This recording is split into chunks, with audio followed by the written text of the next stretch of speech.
How do you reclaim a country ravaged by war? We're going to find out with Jerilyn Brusseau of PeaceTrees Vietnam, right here on Rainmakers TV. Jerilyn, welcome to the show. Thank you, Stan. Jerilyn, we're talking mostly about what the organization is doing now and going forward, but we do need to talk about its origin and how it got created in the beginning. My family was one of the hundreds of thousands and possibly millions of families impacted by the war between the United States and Vietnam. My brother was a U.S. Army helicopter pilot who was shot down and killed while saving the life of a fellow pilot in his third week of Vietnam. And from the moment I learned of my brother's incident, of his loss, it was the most incomprehensible news I could have ever heard, that a life, bright, shining, sparkling young leader, thousands of young leaders losing their lives in an instant. And I could only think of my parents and the tremendous loss to them. And then I thought of all the American parents and then all the Vietnamese families losing their children. And something inside me said, someday, somehow, ordinary families like my family, we're going to find a way to reach out a hand to the Vietnamese people in a way that will honor all the losses on all the sides to the families and find a way to build a bridge of friendship and trust. So you knew way back in 1969, when your brother was killed, yes, that you were going to do something someday. Yes. Wow. Did you talk with your mom about that? Never. I talked to no one about it. I didn't know how, or I had no idea when, but the sense inside me was, because we must. International relations ultimately became normalized. I think that's the correct word, between the two countries. Yes. And you were able to start PeaceTrees Vietnam. Yes. We literally started on the day that the United States and Vietnam established diplomatic relations for the first time, July 11th, 1995. Wow. Now, you told your mom then. I didn't. You didn't even tell your mom then? You just went and did it? Not that day. It was my husband. My husband and I were on an airplane traveling home from Berlin. We had just facilitated a conference on healing the wounds of war, the 50-year anniversary of the end of World War II. And we picked up the Herald Tribune and it said, U.S. normalizes with Vietnam. And we both knew it was time. Okay. The reason that I've asked about your mom is because the psychologists say that the most difficult thing in life for anyone is for a parent to lose a child. Yes. And for the stories I've read is that she wouldn't even think about it until recently. Yes. And you went to Vietnam and took her. Yes. Tell us just a little bit about that, because we're going to be playing some clips from Vietnam television, too. Oh, wonderful. When we launched PeaceTrees Vietnam 16 years ago, it was, for my mother, uncomfortable, yet she wanted it to happen. She couldn't imagine herself in a role, and ultimately she began writing thank you notes to every donor who contributed to PeaceTree's work on the ground. And she says that it was those 15 years of writing thank you letters to our donors that helped her realize and connect with the Vietnamese mothers who had lost their children. And she was ready to go to Vietnam in 2010. And your mom probably won't mind if I reveal that she's like 90? She's now 91. 91? Yes, she's 91 years, very young. Yeah? She was greeted as a visiting head of state in Vietnam. Really? We learned from the Vietnamese that she was the first American mother who had lost a son or daughter in what is called the American War to come in humanitarian service to the Vietnamese. And they literally rolled out the red carpet. Then you're a Medal of Peace recipient yourself.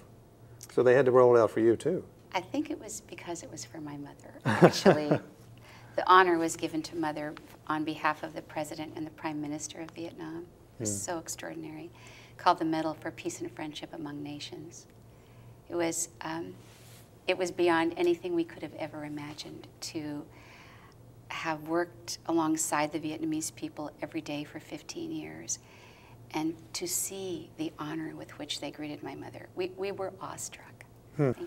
All right, so we've talked about for the last 15, 16 years what the work of PeaceTrees Vietnam, and we've left this void from the time you got there or started it until the time that you and your mom went and touched down on Vietnamese Yes. soil. But one of the big things that you do is you heal the land. We created with the Vietnamese people in 1996 an agreement to sponsor clearing landmines and unexploded munitions left from wartime. Bombs, mortars, grenades, rockets, landmines. The Quang Tri province, the centermost province of Vietnam, where we were invited to work, is considered one of the most severely bombed battlegrounds in the history of the world. And the province is about the size of King County, is 83.9% contaminated landmass by landmines and unexploded bombs. Really? Now, Yes.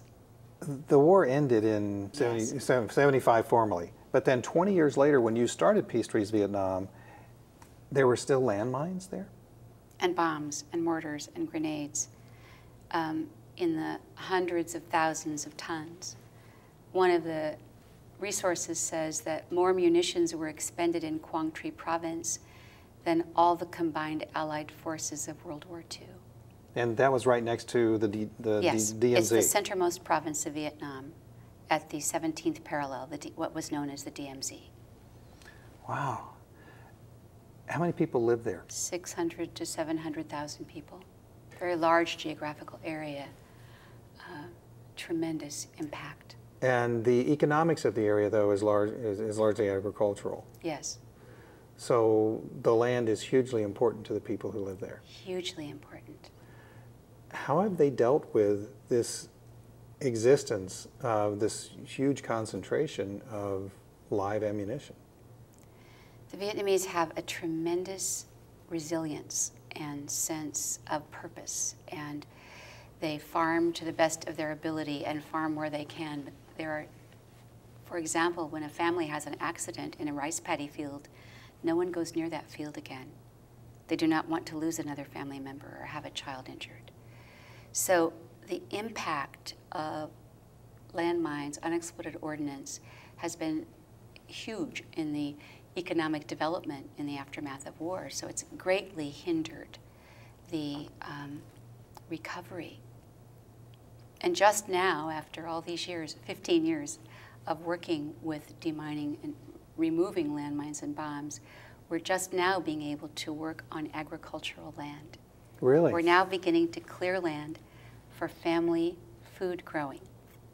In fact, just this year we received a wonderful grant from the Washington Women's Foundation called Healthy Gardens, Healthy Children, to clear land for families to grow their own food sustainably so that they would learn the sustainable growing practices and be able to feed their families and earn an income. Well, let's talk about 1995, 1996, when you started the organization. And I mean, how did you go from someone that lives in the Seattle area to Vietnam and develop a partnership to where you could work together to accomplish what you're doing? It was a very fluid, almost as if a hand was reaching out. This idea came to us. My late husband and I traveled to Vietnam, were greeted warmly by the Vietnamese people, ushered in to meet leaders of the country, and we told them our idea. And it's hard to imagine this today. It would have been hard to imagine 40 years ago today that the Vietnamese people were so friendly and warm and welcoming to us. And they said, please come in, sit down. It's time to close the past and open the future. Really? Yes, we've been waiting for the American people for a very long time. Well, because I remember as a child, and there are a lot of people who are my age remember as a child that you became numb to the news reports. I mean, you're sitting there eating dinner. If you have the television on in the background like you're not supposed to do, but people always did, Walter Cronkite or Huntley and Brinkley were always giving you the reports. Yes. And we became numb. But then there is a brand new generation of Americans and probably Vietnamese who don't know about that. Or do they? What do they know in Vietnam that we don't know here? Yes, the war was on the land of their country. So the fathers and grandfathers and mothers, grandmothers lived through wartime. The young people now, something like 70% of the country is under the age of 30, so there's rebuilding the country and motorbikes and blue jeans and market economy. There's a tremendous resilience in the Vietnamese people, and that is what greeted us when we arrived in 1996, January, was a kind of resilience and an openness. They invited us immediately to Quang Tri province. It was like looking out over craters of the moon. Really? Thousands of acres of bomb craters as far as the eye could see. And in order to work together to reclaim this, how did you develop a presence there on the ground, internal, or was it just where you would come in from the outside, do your work, and then leave? Mm-hmm. How did that work? We began by being on the ground with them, proposing our ideas, writing an agreement with the province of Quang Tri province, Mm-hmm. that so we the, would... the local governmental entity was involved? Yes. Yes. The People's Committee of Quang Tri province. We had an agreement with them that we would sponsor clearing 18 acres of land that had been tremendously impacted by war. In fact, it turned out that our first clearance was one of the fieriest battlegrounds of wartime. That was our first step. The agreement carried the second step, which was then, once the land was cleared and safe, to bring international volunteers, 42 volunteers from around the world, Americans, international citizens, veterans, their families, to plant trees together with the Vietnamese people on the safely cleared land. And that's how we began. Now, the U.S. government, has it had involvement at all in this? How so? Yes. We're always from the beginning, in 1996, the Chargé d'Affaires, before we had official ambassadorial status, the Chargé d'Affaires was very supportive. His name was Desai Anderson, before we had a full embassy. Mm-hmm. And then Ambassador Pete Peterson came aboard in Hanoi and was very supportive. Each ambassador thereafter has been increasingly supportive of humanitarian demining in Vietnam between Americans and Vietnamese, that one of the most important aspects of building the Vietnam-U.S. relationship.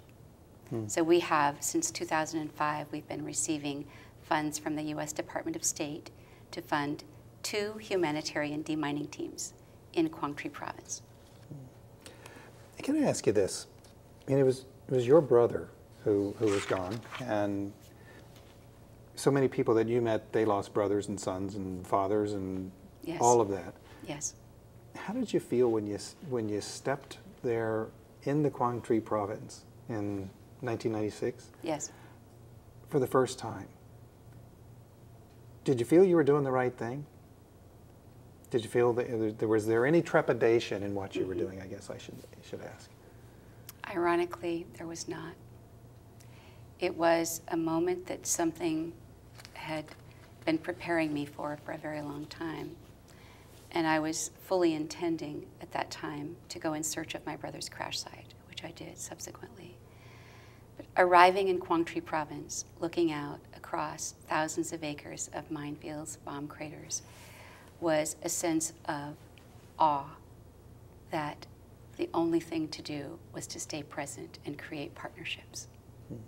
We're going to take a very short break. We are very, very fortunate today to have Jerilyn Brusseau with us, who is a hero in and of herself, and she's working with heroes all across the world, but it's with regard to the organization PeaceTrees Vietnam that they formed in 1995 for the purpose of bringing peace. How could anything be better than that? If you wanted to go to the website, go to PeaceTreesVietnam.org. The bringing peace, I said that because it's not just peace of people putting their arms down. It is peace of mind. Yes. That's been something that has happened not just for you and your family, but for many families in Vietnam too, right? Yes. Yes. How so? There's not a manual. There's only what's inside us as human beings. And we know that the families suffered greatly in wartime. American families suffered greatly. American soldiers who served. We honor every veteran in every possible way. Many veterans are involved with our work. Vietnamese people suffered greatly as well. I would say that our work, the very premise of our work is a very deep respect for that. There have been great losses. The Vietnamese say the United States and Vietnam have had a difficult history. And it's a way of allowing what was in the past to be in the past, and then to look forward. So the level of peacemaking, the peace that comes is I'll say this in a personal way, is a tremendous sense of gratitude for the opportunity to work alongside the Vietnamese people, something that was unthinkable 42 years ago or 40 years ago. Mm-hmm. And when American veterans and their families who have lost a family member, or American helicopter pilots come with us who lost their buddies, to come and stand on the land and be part of building a school or a library, be part of mine risk education to help kids prevent accidents, to be part of planting trees and reforest this land that was once a fiery battleground. Peace comes in, I would say it comes uniquely to each person. That engagement in what was seemingly impossible is in itself, every day for me, a miracle. When I was looking on the website and preparing for the show, I looked at the section on survivor assistance, and I was thinking, Yes. okay, we're talking about the survivors of the Vietnam War, but that's not what we're talking about, is it?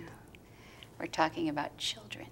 We're talking about children and young adults who are growing up in the centermost provinces of Vietnam, where there is a tremendous amount of unexploded ordnance, unexploded munitions. They're injured walking down the road, picking up, like a child will pick up something that is translated to a strange and unusual object, and they might throw it to their friend. Huge explosion. Children are injured, lose their lives. Families are very poor. They're attempting to sell scrap metal. So they find a bomb and try to take the bomb apart, and it explodes. People are lost. Those are the survivors we work with, and that is why we're so passionate. And all of the, American international organizations working with the Vietnamese are so passionately working to reduce the number of accidents, to raise awareness, to secure ways to remove those bombs before they can be disassembled. You have created what's called the PeaceTrees Village? Yes. The PeaceTrees Friendship Village. Friendship Village. Is built on a safely cleared 40-acre site that was in itself a battleground in wartime. And it came about, this clearance came about because there was a terrible accident there, and there were several of us from the US and other countries who were there present at the time it happened. And we saw the impact on the villagers and said, what can we do to help? And the Vietnamese said, help us clear this land. And we took on clearing a 40-acre site, and the Vietnamese said, and now we will need a place for these families to live. We took on building a 100-family village, a school and a community center, running water, electricity for the first time in this area. And we're so proud that American veterans participated in building this village that is now home to more than 750 residents. Many are landmine survivors. Many have never had did not have a home since wartime until now. So this was our first opportunity to involve veterans in constructing a center. And Carl Egge, who was a U.S. Marine captain serving on that very land, led the effort to build the first kindergarten in honor of two of his fallen classmates from Princeton, the class of '65. Wow. So the Princeton class of 1965 built the first kindergarten in the PeaceTrees Village. Oh, my goodness. I can identify with becoming a carpenter because, you hammer nails. Yes. I can get that. Mm-hmm. But how do you clear for landmines and bombs? How do you do that? It's a highly technical process. And of course, deminers are highly trained. They're engineers who have been highly trained in safe removal, in disarming bombs, mines, rockets, mortars. And part of our mandate with the Vietnamese people of humanitarian demining is that we sponsor clearance. PeaceTrees sponsors in partnership with the U.S. Department of State. Through our funding, we sponsor the clearance, which includes the training for the deminers, all of the safety equipment, the demining tools, the detectors that detect them, the ambulance that travels with them, the doctor that always travels with them. So this isn't something that you do yourself? No, this is highly trained, highly trained. We do visit demolitions when we're in Vietnam, which will be next month. We always visit our demining teams and visit them, appreciate them. These men and women put their lives on the line every day in order to save the lives of others. And to witness the demolition of found munitions it's a sobering experience. They find between 800 and 1,200 munitions per month. Even today? Today. Here we are in 2011 when we record this show, and they still find between Yes. 800 and 1,200 essentially live munitions still there, still Yes. capable of blowing someone's hand off or worse. Yes. Man, this is quite a task that you've undertaken. How much more do you have to do? The most recent estimate was that it would take 200 years. There was a survey done by the U.S. Department of State in partnership with Vietnam Veterans of America Foundation. The estimate was that it could take up to 200 years to clear the central provinces of Vietnam. We hope it can be much quicker. The more organizations that come, the more resources that are available to clear, to restore the land to the people. I suspect, have you made any Vietnamese friends? Many Vietnamese friends. We are blessed. It is a blessing to work alongside the Vietnamese people, which we do. And the people we work with are definitely our friends, and both in Hanoi at the central, in the central offices, as well as in the province. And we work as well very closely with the Women's Union of Vietnam. The Women's Union is the loving arms of the women of Vietnam, very well organized, and we partner with them to build our schools. We've now built 7 schools. Our libraries, we're starting our 12th library. We do our mine risk education, microcredit lending, our Healthy Gardens, Healthy Families program with the Women's Union. So this very deep regard is born. And the more veterans and their families and volunteers from the U.S. and around the world who come, we've had more than 540 volunteers come on about 40 citizen diplomacy missions. They plant trees and make friends for a long time to come.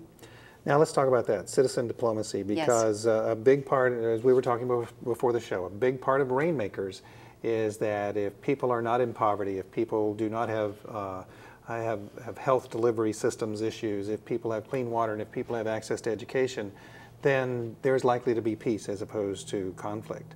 The organization was born out of a very, very horrific circumstance and is turning it completely around. To build a bridge. Yeah, to build a bridge. To build a bridge, to build bridges. Many bridges, individual bridges, family bridges, organizational bridges, and bridges between our country. How does the microfinance aspect of PeaceTrees Vietnam work? Those are small microcredit loans. We work with the Women's Union to fund a family. They're distributed to the women in certain areas. The areas are chosen, the women are selected, and the loans are about $175. Our most recent was for 3 years, and we're currently in the new steps. We're about to start a new program. So this can be growing black pepper. Some of the best black pepper in the world grows in Quang Tri province. It can be growing chickens, ducks, pigs. It can be growing cows, but for the woman of the family to have an income generation source. So your microfinance is specifically geared towards women? We work with the women of the family through the Women's Union, yes. And then the mine risk education that you've talked about, how have you gone about setting up your curriculum? May not be the right word, but how do you go about setting that whole up? The United Nations Humanitarian Demining Standards helps with that, because the three bases of the humanitarian demining are safe clearance of munitions, survivors assistance to accident victims, and mine risk education to prevent accidents. And we believe very fully in these, and we practice them. So the mine risk education, we began with building a school for landmines education in 1998 in Quang Tri province, where we would bring children to learn about the munitions that are on the ground to help them recognize them. We began in 1999 doing children's campouts with all types of music, theater, art, children drawing posters about their current views of landmines and bombs in their neighborhood and how to prevent accidents with children, for other kids. We're doing an essay contest next month, which we're very excited about. You're going to put some of the essays up on the website? Absolutely. That's another Yes. reason to go to the website, Yes. PeaceTreesVietnam.org. Yes, and we're doing another campout near Quai Son, just west of Quai Son in September, which we'll visit. We work with the Vietnamese people, particularly the Women's Union, the moms of the families, to grow every possible level of awareness from stop, if children see a munition, stop, retrace your steps, call for help, report to the authorities. So just that piece, and now we have the piece of call a number, because our humanitarian demining teams and other organizations who work there, we're now having mobile clearance available to come and remove a munition if it's found there. Over the years, what would you have done differently?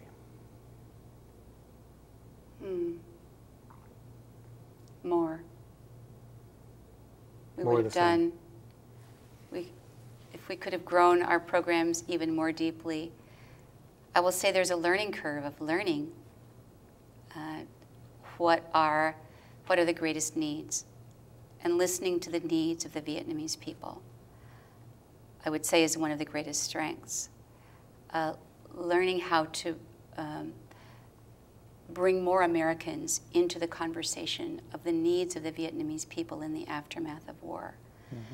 Let me ask you a question about that, because I've kind of heard you say this a couple of times. Was there an emotional need from the Vietnamese people that you've encountered for Americans to come over and be part of this process?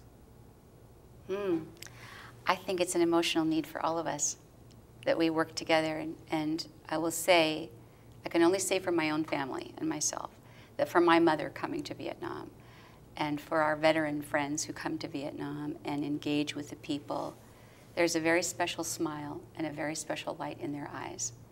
And the Vietnamese people welcome us so warmly. And it's really all thanks to our team on the ground, our country director, our staff on the ground in Vietnam. We have an extraordinary board of directors here in Seattle, our executive director in our office. We're a small organization that holds a mighty purpose that we can, together, working with the Vietnamese people, reverse the consequences of the war into a safe and happy future. Jerilyn Brusseau, PeaceTrees Vietnam. Be sure to go to the website, PeaceTreesVietnam.org. We'll see you right here next time on Rainmakers TV. Take care.